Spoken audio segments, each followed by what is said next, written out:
वृंदावन बिहारी लाल की जय। राधे राधे। आज मैं श्री महाभारत के युद्ध के पश्चात श्री कृष्ण द्वारा उत्तरा के गर्भ की रक्षा। देखिए प्रभु में इतना वो है कि वो उत्तरा कौन थी? पांचों पांडवों में से अर्जुन की पुत्र वधू थी। जब उसके पेट में गर्भ था तो अश्वत्थामा ने तुरंत ही ब्रह्म अस्त्र मारा।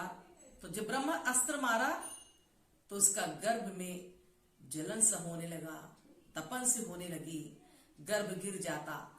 तो भगवान श्री कृष्ण ने से उसने प्रार्थना किया, तब उन्होंने बचाया। वही पुत्र जो हुआ वो राजा परीक्षित हुए। अब मैं सुनाने जा रही, सूत जी ने कहा है हे शौनक, इसके पश्चात युद्ध में मारे गए अपने वंशजों को जल देने के लिए श्री कृष्ण पांडव स्त्रियों को आगे करके गंगा के तट पर मृतक बंधुओं को तिलांजलि दिया। जो मतलब कि महाभारत में लड़ते लड़ते देह खत्म करके अपने और चले परम लोक को, तो उनकी तिलांजलि दिलाया। सबने गंगा में स्नान करके और सबने तिलांजलि दिया। तब पुत्र शोक से व्याकुल होकर धृतराष्ट्र, जो धृतराष्ट्र थे, वो अपने पुत्र और भाइयों सहित युधिष्ठिर, माता गांधारी, कुंती, द्रौपदी अपने नष्ट बांधवों के लिए शोक से व्याकुल हो गई, रोने लगी, परेशान होने लगी कि हम हाय भगवान ये कैसे हो गए। कृष्ण जी ने बहुत प्रकार से समझाकर सब लोगों का शोक दूर किया। घर आने पर धर्मराज युधिष्ठिर महाविलाप करते हुए आत्म लोमहर्षक संहार से व्यथित हो गए थे। इतने बड़े काट मार से उन्होंने, लोमहर्षक कहते हैं उसको, उससे व्यथित हो गए। कृष्ण जी उन्हें भी समझाकर भी शांत किया कि भाई शांत हो, जो होना था वो हो गया। अगर ऐसा न होकर धर्म युद्ध था तो धर्म की विजय हुई है। श्री कृष्ण के आज्ञा से युधिष्ठिर राज सिंहासन पर बैठे।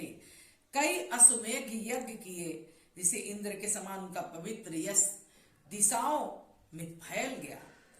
इसके पश्चात व्यास आदि ब्राह्मणों से पूजित सत्यादिक और उद्धव सहित श्री कृष्ण जी युधिष्ठिर से पूछकर द्वारिकापुरी को चले गए।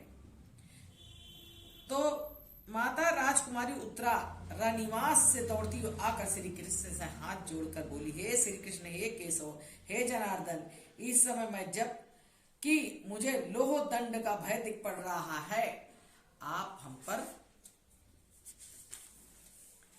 हम सबको छोड़कर कहां जा रहे हैं?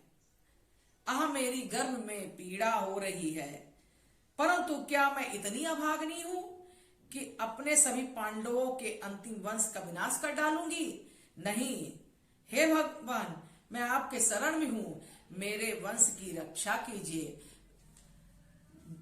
उत्तरा ने अपने वंश की रक्षा के लिए भगवान श्री कृष्ण के चरणों में गिर पड़ी।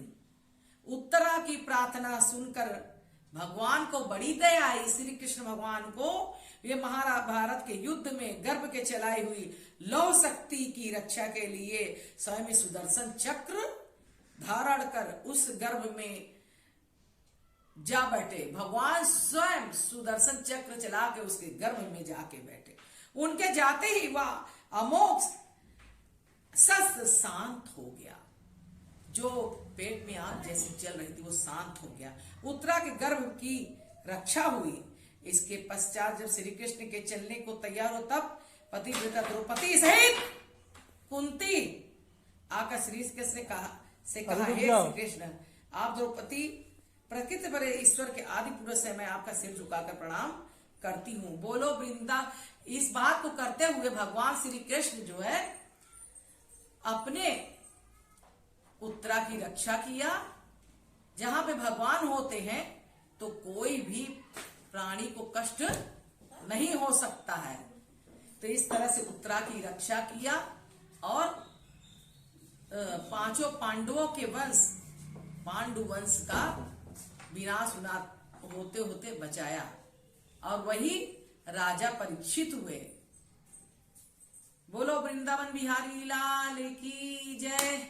श्री कृष्ण गोविंद हरे मुरारी, हे नाथ नारायण वासुदेवा।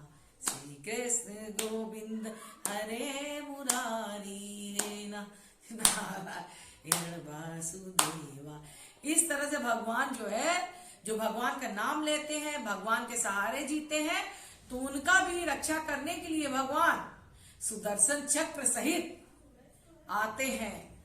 जहां पे जो कष्ट में रहता है वो प्राणी को बचाते हैं। उसी तरह उत्तरा के गर्भ को भी सुरक्षित किया और उनके वंश की रक्षा की। बोलो सच्चे दरबार की जय। भगवान श्री कृष्ण की जय।